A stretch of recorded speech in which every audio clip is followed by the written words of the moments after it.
Hello tout le monde, j'espère que vous allez bien et bienvenue dans cette nouvelle vidéo. Les produits qui sont devant moi me font pas envie du tout. Tout simplement puisque je pense que vous l'aurez vu dans le titre, mais aujourd'hui on va tester les produits les moins bien notés du site Sephora. J'ai vraiment cherché pendant très longtemps pour essayer de trouver lesquels étaient le moins bien notés, mais qu'ils aient quand même un minimum d'avis, parce que quand les produits ont genre 2 étoiles mais qu'il y a un seul avis, pour moi c'est pas assez. Donc j'ai fait ma liste, il y en avait heureusement pour moi que j'avais, et il y en a beaucoup que j'ai dû acheter, dont des produits très très chers, hein, notamment la base, elle est à 70€, elle est archi mal notée. On va tester tout ça, je vais vous donner mon avis pour les produits que je connais et pour ceux que je vais tester. Je vous donnerai mon avis aussi ce soir, on va voir comment ça évolue parce que pour moi ça a un énorme impact l'évolution. Le produit peut être génial à l'application et au fur et à mesure de la journée partir en total cacahuète. Let's go, à mon avis ce sera un maquillage un peu foiré. N'hésitez pas à me dire dans les commentaires quels sont les produits que vous aimez le moins. J'ai mon iPad à côté de moi avec toutes mes notes, j'ai marqué leur nombre d'étoiles et aussi pourquoi les gens ne l'aiment pas, pour voir si je suis d'accord ou pas. Au niveau de la base, c'est une base que je n'ai jamais essayée, c'est une base Hourglass, c'est une marque que j'adore. De mémoire, parce que ça m'a un peu choquée, je crois qu'elle est à 70€, on a 30 ml dans la base. Le packaging est comme ça, le packaging est très joli je trouve. C'est donc la Mineral Primer avec un SPF de 15, bien agité, appliqué à l'aide des doigts ou d'un pinceau. Je sais pas si vous me suivez sur TikTok, d'ailleurs si c'est pas le cas, vous pouvez me suivre sur TikTok, ça y est je suis revenue maintenant que je vous ai posté la série de vidéos, j'ai plus de temps. Je vous ai fait un unboxing de ma grosse commande Sephora et il y avait cette base, et quand je l'ai swatchée, c'était une cata, je sais pas si vous voyez mais il y a du produit au fond. C'est tout liquide, ça fuit de la pompe, je sais pas du tout si c'est censé être la vraie texture, ah bah non. Elle est beaucoup plus épaisse là. Du coup j'enlève parce que c'était super liquide. Je vais jeter 10€ de produit. Ah voilà, là c'est bon. Ok, bah les 5-6 premières pompes, c'était limite de l'eau. Vous voyez, là c'est beaucoup plus compact. Cette base était donc notée 3,6 sur 5. C'est pas catastrophique mais c'est pas une bonne note. Qui est beaucoup revenu dans les avis, attendez je vais faire un peu la moitié, c'est qu'elle sèche la peau, elle assèche la peau. Elle sent la crème solaire. De ouf, alors qu'elle a que un SPF 25. 15 en plus. Elle sent de ouf la crème solaire, qu'elle fait peluche, enfin qu'elle peluche. Alors, moi assécher la peau, ça me fait pas trop peur avec ma peau grasse. C'est pour ça que je me suis dit vas-y on prend le risque de tester parce que j'avais pas non plus envie de mettre 70€ dans un produit si les gens disaient par exemple graisse la peau. Je la trouve vachement blanche, alors j'en ai peut-être mis beaucoup du coup. Peu importe hein, sur ma peau, attendez je vais faire tout le front là, parce que j'ai une peau claire. Mais je pense que si vous avez une peau foncée, c'est peut-être pas la plus adaptée. Hein. Pour le moment, tout se passe bien. Là, ça peluche pas. C'est pas marqué ce qu'elle est censée faire. En tout cas, elle est pas lissante. Pour le moment, elle a pas peluché et elle assèche pas... Pour le moment, elle assèche pas ma peau non plus. Donc là, c'est une plutôt bonne impression, même si c'est pas non plus fabuleux parce que bah, elle a pas hyper... Enfin, elle a pas vraiment bien lissé mes pores, mais elle est pas censée être lissante. Hein. Donc pour le moment, ça va. On va voir là quand je vais appliquer mon fond de teint. J'ai pas eu besoin d'acheter le fond de teint. Le fond de teint le moins bien noté, enfin un des fonds de teint les moins bien notés, parce qu'en fait il fallait cliquer sur chaque produit à chaque fois pour vérifier. Donc je vous avoue qu'il y a peut-être 2-3 petites erreurs, il y a peut-être des produits qui sont moins bien notés. Et évidemment j'achète que des marques cruelty free. Il est noté 3,2 sur 5 et on a 76 avis, c'est énorme. La note est vraiment basse pour avoir autant d'avis. On va donc parler du fond de teint KVD qui est le Good Apple mais version liquide. Il y a toutes mes notes qui sont ici. Qu'est-ce que les gens disent? Il bouge sur la peau. Ça je suis un tout petit peu d'accord. Moi il part ici en fait, dans les sillons nasogéniens, mais ça fait très longtemps que je l'ai pas porté. Donc je veux le retester. Il s'oxyde, ça je m'en souviens plus. Et il fait briller. Ça je trouve un petit peu, mais pour moi dans mes souvenirs c'était pas non plus déconnant, mais en tout cas c'est ce qui est énormément revenu. Il bouge, il s'oxyde et il fait briller. Alors sans parler de l'oxydation, moi j'ai un problème avec les teintes, j'arrive pas à trouver ma bonne teinte. Pourtant il y a énormément de teintes chez KVD, mais elles sont pas toutes en magasin. Donc là j'ai la teinte 8 et là j'ai la teinte 15. Aucune des deux n'est la bonne couleur. Je l'ai tellement pas utilisé depuis longtemps qu'il est bouché. Waouh. Ouais. Voilà les deux teintes que j'ai, je pense que vous voyez, il y en a une qui est beaucoup plus claire ici et plus jaune. Ouais, je pense que je vais mélanger les deux. Je suis désolée si vous entendez ma machine derrière moi, mais j'ai pas été intelligente et j'ai lancé une machine. Alors moi ce que j'aimais beaucoup dans son teint c'était sa couvrance, ça va être trop jaune. Oh j'en ai marre. Mais là je vais essayer de pas trop en mettre et de l'appliquer avec une éponge, parce que j'ai pas besoin de beaucoup de couvrance, là ma peau est vraiment bien en ce moment, je touche du bois mais bon. Je sais que dans quelques jours va arriver la mauvaise période et je vais reprendre plein de boutons. J'aime trop cette couvrance, mais je kiffe les hautes couvrances. Ça va en fait la couleur. Si, ça se fond bien mon coup. Je crois que quand j'utilisais ce fond de teint, j'avais beaucoup plus d'imperfections. Donc peut-être qu'en en mettant vraiment pas énormément, ça ira mieux, on va voir. La base en tout cas n'est pas lissante. Au niveau de l'application, là j'aime beaucoup le rendu. Au niveau de la teinte, vous allez voir que c'est un peu clair. Ça va le faire parce que je vais réchauffer et que franchement dans mon cou, là j'ai mis du fond de teint. Il est pile de la bonne couleur. Ah non, j'avais oublié que je mettais ça en anti-cerne. Je pense que ça se voit, je me suis pas encore bien remise de l'intensité de ces derniers temps. Donc j'ai des cernes de ouf. 2,7 sur 5.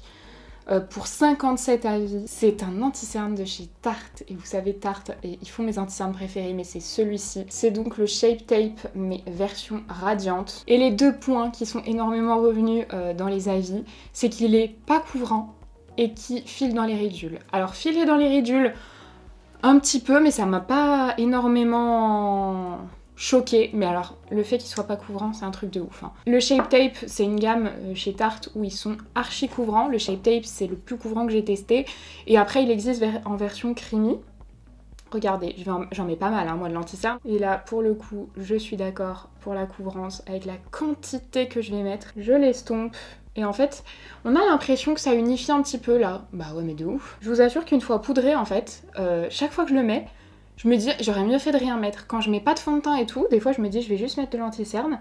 Et bah quand je mets celui-là, je vois pas de différence avec l'œil où j'ai mis de l'anti-cerne. Là, j'ai mis de l'anti-cerne ici et pas ici. Là, on voit bien la différence parce que bah, il est assez lumineux. Il faut le poudrer celui-là, hein, sinon il bouge de ouf. J'ai des crèmes à utiliser après, c'est ce qui me saoule un peu. Mais je vais quand même le poudrer parce que je veux illustrer ce que je vous dis. Le fait qu'une fois poudré, en fait, bah, je trouve qu'il a perdu son intérêt. Oh mince, j'ai mis une poudre, ma poudre rosée, donc ça va illuminer. On voit quand même un petit avant-après.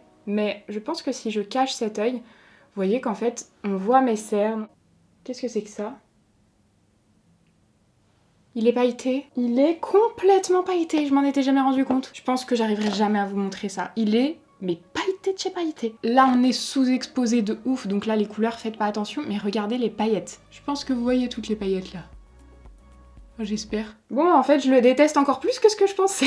Horrible, horrible. Et là, je vois mes cernes de ouf. Alors que, oui, je suis un petit peu cernée, mais franchement, moi, j'ai pas les cernes hyper dures à camoufler. Au début, je l'ai bien aimé, mais en fait, je me rendais pas compte. J'étais pas cernée. Je me rendais pas compte à quel point il était pas couvrant.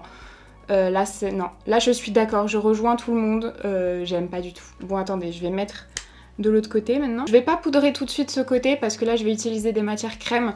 Donc déjà je vais galérer de ce côté, donc il vaut mieux que je laisse comme ça. Le contouring crème le moins bien noté, et là ça m'a surprise pour le coup, c'est le stick contouring de chez Makeup by Mario. C'est un stick contouring que j'aime beaucoup. Il est noté 3,5 sur 1 avec 20 avis, c'est vraiment pas énorme du tout. Donc il se présente comme ça, en fait, vous voyez, vous avez le stick. Le gros truc qui est revenu, c'est le packaging défaillant.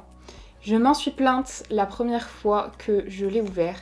Et en fait, heureusement, parce que moi quand je me plains en vidéo devant vous, du coup vous me corrigez. Il y a des gens qui ont vraiment un packaging défaillant, mais il y a aussi d'autres personnes, je pense, qui sont comme moi, puisque apparemment dans les commentaires j'étais pas la seule. Donc vous voyez, le packaging se présente comme ça et vous pouvez tourner. Là, si vous tournez, il monte pas.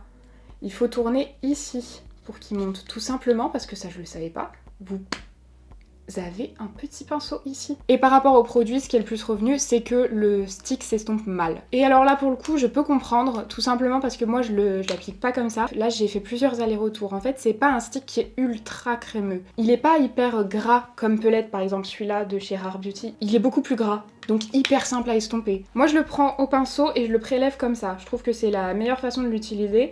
Et je vais tapoter pour le déposer et l'estomper. J'aime bien la couleur, j'ai la teinte light medium, et de cette manière je trouve qu'il s'estompe très bien. C'est vrai que par contre je m'amuserai pas à tirer des traits avec ce stick, hein. Je pense que ça déplacera un peu tout. Pour moi là je suis pas forcément d'accord avec les avis. Il est pas ultra crémeux, mais le fait qu'il soit pas ultra crémeux ou ultra gras, justement il est pas trop gras. Pour ma peau grasse c'est pas mal. Ah oui, il faut pas que je force trop, j'ai un truc poudre à tester. Du coup je vais pas en mettre plus. Mais celui-là pour moi du coup non, c'est pas un flop. Ensuite pour le blush liquide, là je l'ai acheté, enfin le blush crème. Je l'ai acheté, il coûte cher et je sais que je vais le détester. Il y avait 16 avis du coup dans ce produit, c'est le stick de chez Ilia. Pour une moyenne de 3,2 sur 5. Et le pire, c'est pas tellement la note. Pour moi, la note, elle veut pas forcément dire quelque chose. C'est les avis, quand je suis allée les lire. Je savais que ça me plairait pas. J'ai la teinte In The Mood. J'ai swatché hier sur ma main. Je vois que c'est pas du tout ce que j'aime. Déjà, j'aime beaucoup le packaging, par contre. voyez, c'est un packaging tout simple. Et vous avez le produit comme ça. Pour moi, c'est vraiment le type de produit à utiliser si on n'est pas trop maquillé. Parce que déjà, il est gras et il faut passer plusieurs fois. Et regardez comme il est gras et lumineux en même temps. Il est très en transparence. Il a des paillettes dorées, un peu comme le blush Orgasm de Nars. Donc là, c'est sûr, je vais pas faire ça, hein, sinon je vais me démaquiller. Alors ils disent que le produit est épais. Au swatch, je suis d'accord. Qu'il tient pas. Qu'il est fade au niveau de la couleur. Et ça, je veux bien le croire. Et qu'il est cher, oui. Donc de la même manière, je vais pas faire ça, hein, parce que là je suis beaucoup maquillée. Donc je vais prendre un pinceau, j'en ai pris un autre, et je vais tourner. Ça fait un moment que je tourne, j'ai que ça. Et je vais l'appliquer. Je sens qu'il s'applique pas comme ça. En fait, je pense que c'est un blush qui peut être joli sur peau claire et peau nue. Ah si, ça y est, il commence à se déposer. Et il faut que vous aimiez. Oh, il sent les produits un peu naturels. Je crois que c'est une marque un peu naturelle. C'est joli, hein, mais il faut que vous aimiez les effets lumineux slash un peu gras, vous voyez. J'ai pas de blush poudre à appliquer, donc je vais le mettre assez intensément. Non, pas du tout, parce que en fait ma poudre, c'est pas la Huda. J'ai l'impression qu'on voit mes cicatrices à travers. Mais je sais pas si on les voyait avant. Attendez, on va faire ici. On voit qu'il n'y a pas de cicatrices, rien. Je tapote, hein. En tout cas, il faut vraiment y aller de ouf. Prélever énormément de matière pour avoir très peu de résultats. Ça va, de ce côté, j'ai pas l'impression que ça ait fait ressortir mes cicatrices. Peut-être que ça déplace un peu. En tout cas, c'est pas quelque chose que j'aime. Pour moi, c'est trop gras. C'est pas l'utilisation que j'aime. Maintenant, on va venir poudrer. Et une des poudres les moins bien notées, c'est une poudre que j'avais et que je vous ai dit que j'aimais pas. Donc là, c'est bon, on est d'accord. Il y avait pas non plus énormément d'avis, il y en avait que 8. C'est moins représentatif, disons-nous. Avec une note donc de 3,1 sur 5. On retrouve donc la poudre de chez Tarte, qui est là, Smooth Operator Amazonian Clay Finishing Powder. C'est une poudre très fine qui matifie super bien. Si vous avez la peau grasse, elle matifie vraiment bien. Elle lisse super bien. Attention, je pense que vous voyez, je sais pas. Moi, il y a un nuage de fumée devant moi. Elle est ultra fine. Attendez, par contre, le contour des yeux, là, de ce côté, je vais le poudrer avec ma Huda. Parce que c'est vraiment pas une poudre pour le contour des yeux. Cette poudre, je vous dis, je l'ai beaucoup aimée. Mais par contre, le gros problème, et c'est ce qui est revenu à fond dans les avis, c'est les reflets blancs, les reflets flashback. Elle fait des reflets flashback, mais de ouf. Donc là, soyez prêts. Voyez mon teint comme il est bien. D'ailleurs, non, il est pas bien. J'ai carrément moins de blush ici. Mais là, je sais pas, ça a forcé. Je vais rajouter un peu de blush ici, du coup. Là, vous allez voir plein de traces blanches. Ça va foirer totalement mon teint. Par contre, ça lisse, mais genre de ouf. Si vous utilisez pas d'anneaux lumineux, enfin de lumière artificielle, de flash, dans la vie de tous les jours, je pense que c'est une poudre qui peut vous plaire. Parce que là, vous voyez, elle me fait un teint de poupée. Oh, et vous voyez des traces de ouf. Moi, il y en a pas. C'est le principe du reflet flashback, c'est ça. Celle-ci, elle vous montre complètement ce reflet flashback. Puisque moi, j'ai pas de traces. Ah ouais, là, ça a déplacé mon fond de teint de ouf. Mais vous pouvez même pas le voir, vous. Mais moi je vous le dis, du coup le stick a complètement déplacé mon fond de teint ici. C'est horrible. Je sais pas, je vais quand même essayer de mettre genre un fond de teint poudre, une poudre... C'est un truc The Body Shop, c'est une poudre compacte. Essayez d'atténuer un peu ce que vous voyez parce que sinon je peux pas continuer le make-up en fait. Je peux pas appliquer ma poudre de soleil, on va même pas se rendre compte si elle fait des taches ou pas. Ça marche pas. Je vais essayer le spray fixateur, mais j'en prends un mat parce qu'après faut que je mette des poudres. Je vais rajouter quand même un tout petit peu de poudre histoire que le bronzer accroche pas trop, même si là comme j'ai mis mon spray Urban Decay normalement ça va être bon, mais en tout cas cette poudre vous voyez le gros problème c'est le reflet flashback. Je vais réchauffer et highlighter, c'est un petit duo que j'ai trouvé sur Sephora qui était très mal noté. On avait 18 avis, le duo était à 3,2 sur 5.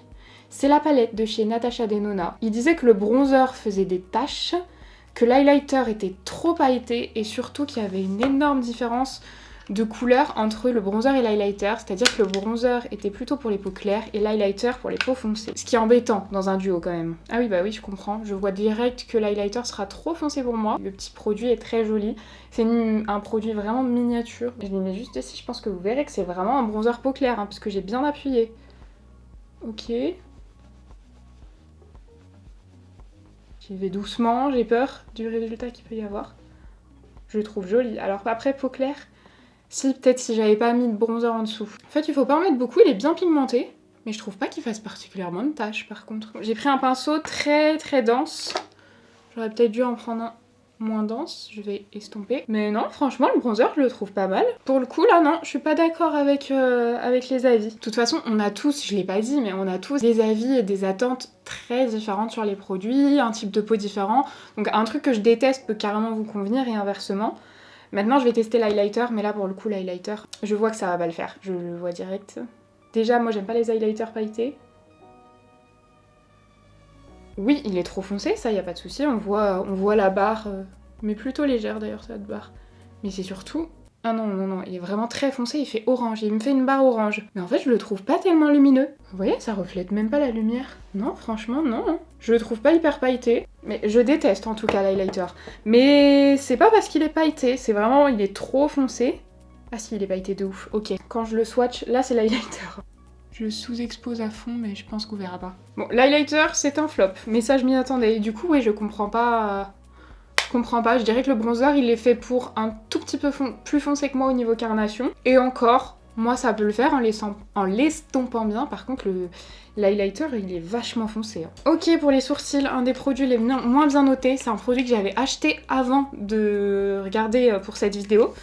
Et je l'avais pas encore essayé. C'est le Lamination Brow Wax de chez Too Faced, que j'ai toujours pas testé d'ailleurs. Mais je pensais avoir acheté un bon produit, puis après en fait j'ai regardé les avis. Et il était pas bien noté du tout. Par contre j'ai fait mon teint avant. C'est un produit qui est censé fixer les sourcils. Il avait quand même 19 avis et il était noté 3,3 sur 5. Les avis disaient qu'il faisait comme des grumeaux un peu et qu'il se décollait. Ça tenait pas du tout. Donc on va voir. Moi j'ai les sourcils qui tiennent pas. Naturellement, ils sont pas trop fouillis, vous voyez, donc j'ai pas besoin de les fixer forcément. Je peux les laisser comme ça. Par contre, si je veux les fixer, il va falloir que ça fixe très fort parce qu'ils voudront absolument toujours retourner dans cette forme-là. Ils sont pas du tout coopératifs, mes sourcils, comme les cheveux, tiens. J'ai découvert chez Sephora parce que lui, je l'ai vu en boutique. Donc le produit se présente comme ça et en fait... Voilà, si on tire, j'ai vu ça chez Sephora, on a une petite brosse, un petit peigne et tout. Et si on dévisse, on a le produit. J'en mets à l'intérieur, d'abord à rebrousse-poil. C'est beaucoup plus liquide que le produit Anastasia que j'utilise. Franchement, le bronzer, il est pas mal du tout. Hein. Ensuite, dans le sens du poil. Et ensuite, je vais venir plaquer. Alors pour le coup, là, j'ai pas du tout de grumeaux. Il est beaucoup plus liquide que le Anastasia. J'aurais plus tendance à avoir des grumeaux un peu avec le Anastasia. Là, pour le moment, pas du tout. Mais je suis vraiment pas une pro dans le fait de faire ses sourcils comme ça. Hein. Alors là, j'ai pu hyper facilement donner une forme. Là, c'est le plus simple que j'ai utilisé. On va voir si ça tient, hein, parce que je bouge pas trop. Mais en général, c'est ça mon problème, c'est que ça marche bien. Et puis, 2 secondes après, mes sourcils sont repartis là où ils avaient envie d'être. Alors déjà, je trouve que ça démaquille moins mon teint que les autres que j'ai pu tester. Alors pour le coup, on va voir si ça tient dans la durée, mais là je trouve que c'est vraiment pas mal du tout. Mais vraiment, vraiment. Je comprends pas les avis, là pour le coup. À moins que ça tienne pas, et là du coup je comprendrais... Attendez, faut pas que je bouge les sourcils. Je vais finir mes sourcils parce qu'en fait il y avait un crayon qui était très mal noté, c'était un crayon de chez... Huda. Mais en fait, je fais pas mes sourcils au crayon, donc j'allais vous dire encore la même chose, c'est un crayon, je suis pas fan, je l'ai déjà eu en plus.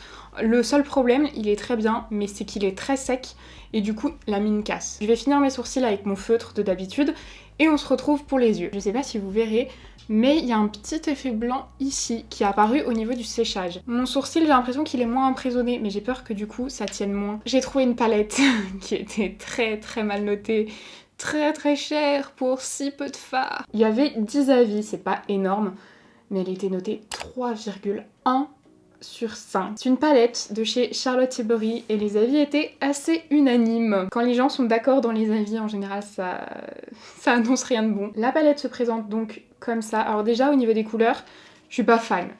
Déjà ça commence bien, mais on va pas juger ça. C'est donc la... Ah mais c'est la Pillow Talk. Il y a 4 fards à paupières. C'est beaucoup trop cher par rapport à la quantité de fards à paupières et surtout c'est tous des lumineux. Je pense que je vais essayer d'en tester 2, mais à chaque fois ce qui revenait dans les avis c'était qu'elle était pas assez pigmentée. Je vais quand même mettre une petite base à paupières parce que j'en mets toujours. Là pour vous donner une idée, il est midi, donc on verra ce soir ce que ça donne au niveau de la tenue. Elle a l'air plutôt bien pigmentée, par contre les fards ont l'air très poudreux et pas assez crémeux.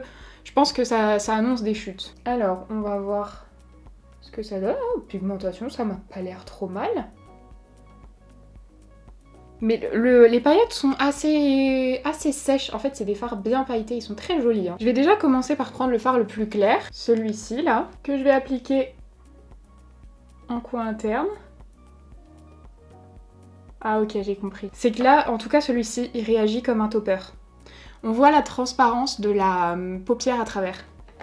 Non, pas la on voit en transparence la paupière à travers. Les paillettes sont très jolies par contre. Hein. Là vraiment, quand je l'applique, c'est un topper celui-là. Et je pense que vous verrez, parce que vous voyez moins les paillettes avec cette caméra et ces éclairages, je sais pas pourquoi, je sais plus comment faire. Mais comme d'hab, je vais essayer de vous montrer avec mon téléphone, avec le flash plus tard. Par contre, je pensais que ça ferait beaucoup de chutes, ce qui est pas le cas. Alors je fais attention, hein, j'étire pas non plus de ouf. Le problème c'est que je vois même pas les chutes. Le contour des yeux est pailleté. Il y a des paillettes dans l'highlighter. J'arrive pas à avoir la couleur qu'on a là. Je pense que je vais en essayer 3 du coup. Je vais tourner mon pinceau. Je vais prendre celui-ci, le orangé là. On va voir s'il est plus intense. Ok, je comprends le manque de pigmentation, ce que je voyais pas du tout au swatch. C'est très en transparence, il faut s'y reprendre à plusieurs fois. C'est joli hein, mais c'est très léger en fait. Moi je crois que je vais garder ce même pinceau pour mettre le fard le plus foncé, celui-ci, en coin externe. Ça chute pas trop hein, par contre. On voit que c'est assez volatile, mais ça chute pas trop. Alors celui-là est plus foncé, mais il est pas non plus extrêmement. Vous voyez là j'ai posé au pinceau plat, donc la plus grosse intensité, et j'ai pas cette intensité là. Ça vous plaira si vous aimez les fards à paupières pas trop intenses, dans l'intensité justement. Parce que là on a des paillettes de plusieurs couleurs, enfin les fards en soi sont jolis, c'est juste que oui ça manque d'intensité. Par contre la formulation est vachement bien, parce que je vous disais je pensais qu'il y aurait des chutes, ce qui est pas du tout le cas. Avec un petit pinceau, je vais essayer d'estomper. Je pense qu'à partir de là, je vais faire un peu de chute. Par contre, le gros point positif, c'est les chutes qu'il n'y a pas. Alors que je suis en train d'estomper des fards pailletés, donc normalement ça tombe fatalement, ce qui n'est pas le cas. Et bah écoutez, là je suis assez d'accord avec les avis, ça manque d'intensité. Avec 68 avis, ce qui est énorme, j'ai trouvé un crayon noir, noté 3,2 sur 5. C'est un crayon de chez Fenty Beauty, c'est le Fly Pencil Crayon longue tenue. Je l'ai swatché, je l'ai pris dans la teinte Black Card 02, c'est un noir pailleté. Et j'ai pas compris les avis. Le packaging est comme ça, comme je vous dis, je l'ai encore jamais essayé vraiment parce que je l'ai reçu hier. C'est un crayon il se rétracte pas, il faut le tourner pour qu'il sorte. Les avis disaient tous que le crayon était sec, mais regardez, comme c'est onctueux sur la main. Texture crémeuse et couleur intense, longue tenue, ne migre pas et résiste à l'eau. Je pense que je vais le mettre moi plutôt en liner, vu qu'il est pailleté. Je vais juste faire un petit trait de liner. Ah, il est moins crémeux sur la paupière. Juste comme ça. C'est pas le plus crémeux que je connaisse, mais il est loin d'être sec. Après, peut-être qu'il le devient au bout de quelques utilisations. Pour le moment, ouais, comme je vous dis, c'est pas le plus crémeux que j'ai testé, mais c'est pas non plus un flop. Ensuite, un produit que j'ai pas eu besoin d'acheter, tout simplement parce que c'est mon produit préféré et que c'est le produit le moins bien noté sur Sephora dans cette catégorie. J'ai halluciné. On va bien évidemment parler de mon crayon beige de chez Tarte. Alors il y avait que 7 avis, c'est pas énorme du tout, mais il avait 3,4 sur 5. Et ce qui revenait le plus, c'est qu'il était dur à appliquer et qu'il tenait pas surtout. Vraiment, les gens trouvaient qu'il tenait pas. Dur à appliquer, je peux comprendre, parce que je vais vous montrer, donc c'est un crayon beige, c'est le Fake Awake de chez Tarte, c'est déjà mon deuxième, j'arrête pas de vous en parler, je mets que lui, de toute façon il n'y a que lui qui me convient. Ouais, comme je vous disais qu'il est un peu dur à appliquer, je veux bien comprendre parce qu'il faut passer plusieurs fois. Mais vous voyez qu'une fois appliqué, pour moi en fait, c'est le seul qui tient comme ça. Sur moi, c'est celui qui tient le mieux pourtant. J'en ai testé un des crayons beige. Moi, c'est mon préféré. Du coup, là, je suis pas du tout d'accord avec les avis. Vous allez voir ce soir. Alors, évidemment, c'est une muqueuse. C'est quelque chose qui est tout le temps humide. Donc, ça va pas tenir jusqu'au soir sans problème. Mais pour moi, c'est celui qui tient le mieux. Mascara. Pareil, j'ai pas eu besoin de l'acheter. Parce que malheureusement, je l'ai. Il a quand même 100 avis. C'est énorme. Sur les 100 avis, il a que 3,1 sur 5. C'est le mascara Too Faced, c'est le Better Than Sex mais version Doll Eyes. Très très important parce qu'il est très différent du Better Than Sex classique. Alors ils disent qu'il fait des paquets, je suis d'accord. J'ai jamais vu un mascara qui fait aussi peu de résultats et autant de paquets. Pas d'effet, bah on est assez d'accord. Et irrite les yeux, c'est beaucoup revenu, genre comme quoi il s'effrite et ça irrite. Ça moi j'ai pas. Le gros problème c'est qu'il fait rien comme effet, mais qu'il arrive quand même à faire des paquets. Et j'ai essayé de mettre la brosse dans tous les sens. Au début, je croyais que j'avais un défectueux. Je sais pas si vous vous souvenez quand je l'avais testé. Je vous avais dit, ça se trouve, il est défectueux, je l'ai depuis trop longtemps. Et en fait, en regardant les avis, non. Si vous aimez le volume, sans paquet, qui fasse quand même un effet, mais vous voyez, qui charge pas trop les cils, le Better Than Sex, il est très bien. Si vous aimez que les cils soient énormément chargés, le Damn Girl, je crois, il est très très bien. Et moi, j'ai acheté le Better Than Sex Waterproof. parce que je peux mettre plusieurs couches, c'est très sympa. Bah vous savez quoi, il m'a jamais fait aussi peu de paquets. Là je suis très contente, mes cils sont plutôt coopératifs. Je sais pas si ça vient du fait que j'ai commencé Revitalage, donc là peut-être qu'ils poussent. J'ai commencé il y a 2 semaines je crois. Peut-être qu'ils poussent, mais en tout cas je les trouve plus coopératifs mes cils en ce moment. Mais je pense que vous savez quel résultat je peux avoir. Et ça c'est pas ouf hein. Mais vous voyez, après je travaille longtemps, si je travaille pas longtemps, je sais pas si vous verrez, mais là par exemple ça fait des paquets de ouf. Regardez, ah bah déjà vous voyez le blanc que je vous disais là dans les sourcils que ça a créé. Et regardez dans les cils, là ça fait plein de paquets. Ok, vite avant que ça sèche, je prends mon peigne. Voilà du coup le résultat, vous voyez que c'est pas dingue. Je vais essayer de rajouter un peu de mascara, vous savez que j'aime bien que les cils se voient, donc je vais essayer de rajouter. Bon, je peux pas faire mieux. Ouais, en fait ça me fait un contour blanc là, le produit sourcil, j'aurais peut-être dû le faire avant le teint. Et alors pour les lèvres, j'aime me faire du mal. Déjà c'est pas le genre de produit que j'aime. Et là pour le coup me faire du mal au sens propre puisque j'ai acheté le lip injection mais le maximum plump. Parce que moi j'avais le lip injection extrême que je mets jamais parce que moi je suis pas hyper fan de ce genre de produit. Mais ça c'est complètement personnel. Mais le produit qui était le moins bien noté, c'était celui-là du coup. On avait 20 avis. Et avec 20 avis, il avait que 2,8 sur 5. Il pique, il est vraiment désagréable, mais ça revenait tout le temps. Il existe le classique, le extrême et le maxi plump. Le extrême, je trouve déjà qu'il arrache. Donc celui-ci, qu'est-ce que ça va être? Et du coup, les gens se plaignent comme c'est désagréable et douloureux, on va dire, pour un produit de make-up. Mais s'ils se prennent entre eux... Ah ça sèche pas, il met 15 ans à sécher. Et les gens disent que pour la douleur, ça marche pas. J'ai bien envie de tester parce que c'est vrai que c'est pas du tout un genre de produit que j'utilise, donc ça me donne envie d'essayer. Je vais me faire déjà un petit contour, mais je suis ma lèvre naturelle. J'ai fait que la moitié du coup pour qu'on voit la différence. Voilà ce que ça donne du coup juste avec le contour. Et ensuite, je vais utiliser... Waouh, ça sent tellement fort, ça sent un sirop pour la toux. Je vais l'appliquer. Ah il est joli, il est un peu rosé. Ah ouais, ça commence à picoter déjà. On va voir, j'attends, je reste dans cette position et on va voir ce que ça donne. Voilà ce que ça donne du coup, j'ai attendu à peu près 5 minutes. Là c'est en train de moins me piquer. J'ai toujours beaucoup de mal à voir s'il y a une différence. En tout cas la différence elle est là au niveau de la couleur. Bon c'est toujours un peu désagréable sur les lèvres mais en fait dans mon souvenir c'était beaucoup plus intense. Là franchement c'était totalement supportable. Ça a comme engourdi un peu cette commissure. Voilà, j'ai fait mon contour de l'autre côté. Je sais pas si on voit mieux, s'il y a une différence ou pas. En tout cas, non, je vais faire la même chose. Voilà ce que ça donne du coup pour le produit lèvres. Je suis pas une grande fan, comme je vous disais, des produits qui viennent repulper les lèvres. Je vois jamais trop de différence. Les Too Faced, je trouve qu'ils se sentent bien au niveau des picotements, mais après, il est pas moins bien qu'un autre, je trouve pas. Voilà, bah écoutez, je crois que j'en ai terminé pour ce make-up. Maintenant, on va voir comment ça va évoluer dans la journée, ce qui est très important pour moi. Donc on se donne rendez-vous un petit peu plus tard. Je voulais vous montrer les paillettes. J'espère que ça se verra, que ça ressortira sur les yeux. Mais en tout cas, c'est très joli. Je vous filme une update, il est 16h47, donc ça fait presque 5 heures que je porte le make-up au niveau du teint. Franchement, rien n'a bougé. Le fond de teint, par contre, commence à faire un petit effet sec. J'ai pas de retour, donc je sais pas du tout ce que vous voyez, mais il commence à faire un effet sec autour de la bouche. Je pense que le fond de teint un peu matifiant et la base un peu matifiante c'est pas ouf, ça commence à bouger un peu ici.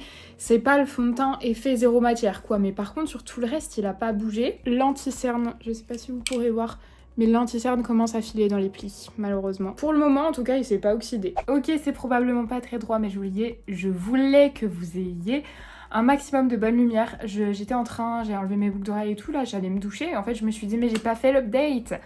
Il est 21h05, ça fait donc plus de 9 heures que je porte le make-up. Je brille, hein, ça c'est indéniable, mais après, oublions pas, j'ai la peau grasse, ma peau brille. Je trouve pas que je brille particulièrement plus qu'avec un autre fond de teint, franchement. Le fond de teint KVD, je trouve pas que ce soit une catastrophe au niveau brillance. Par contre, ici, j'ai un effet sec. Je sais pas du tout ce que vous voyez, parce que j'ai pas de retour. Sur le contour de la bouche, en fait, c'est pas forcément plus sec, mais la matière a moins tendance à tenir, et ça fait un effet bizarre, ça fait un effet matière. Je pense qu'il vaut mieux une base hydratante sur cette zone-là, cette base-là, niveau matité. Je pense qu'elle demande à être retestée, parce que je vais la tester avec d'autres fonds de teint et tout pour voir. Mais j'ai vraiment l'impression que je brille moins que d'habitude quand même pour 9 heures. J'ai pas retouché du tout. Après, bon, il a fait chaud, il a fait 23 je crois aujourd'hui. Mais c'est pas non plus une canicule d'été, vous voyez. Le bronzer, le blush, tout a bien tenu. Même le blush, ouais. Après, je vous ai dit, le blush, je suis pas fan, mais je me souviens qu'il avait pas de bons avis sur la tenue. Moi j'ai jamais trop de problèmes au niveau de la tenue des blushs et bronzers. Franchement je pense que les sourcils, il faut que je reteste parce que je pense que je tiens quelque chose qui peut me plaire en tout cas. Il y en a quelques-uns qui sont sortis là, mais comme je vous dis, il faudrait que j'essaye de les faire en premier, avant le teint. Mais en tout cas, c'est loin d'être un flop le produit sourcil. L'anti-cerne, je sais pas si vous verrez, mais l'anti-cerne il a filé dans les plis. Je voulais vous montrer la tenue du crayon. Ça fait donc 9 heures, donc c'est très long. Je sais pas si vous verrez en muqueuse. Mais ici, il a quasi pas bougé, enfin un petit peu dans le coin externe. Ici, il a plus bougé, mais sachant que j'ai porté mes lentilles, puis je les ai enlevées, donc j'ai trifouillé dans mes yeux. Pour 9 heures, moi j'ai aucun crayon qui tient comme ça dans ma muqueuse. Les fards à paupières ont bien tenu, après j'avais mis ma base Hourglass qui est une de mes bases préférées. Ah mais oui, j'avais mis ma poudre Tarte, elle matifie très bien. Il y a peut-être de ça aussi. Parce que du coup, si j'ai mis une base qui a tendance à assécher la peau, un fond de teint plutôt mat et une poudre qui matifie super bien, c'est peut-être pour ça que je brille pas trop. Mais en tout cas, cette base-là, que beaucoup n'aiment pas parce qu'elle assèche la peau, peut-être que sur la mienne, elle est plutôt adaptée en fait. Voilà, j'espère que cette vidéo vous a plu. Si c'est le cas, n'hésitez pas à mettre un petit like et à vous abonner à la chaîne si c'est pas encore fait. Moi, je vous fais plein de gros bisous et je vous dis à mercredi. Bye!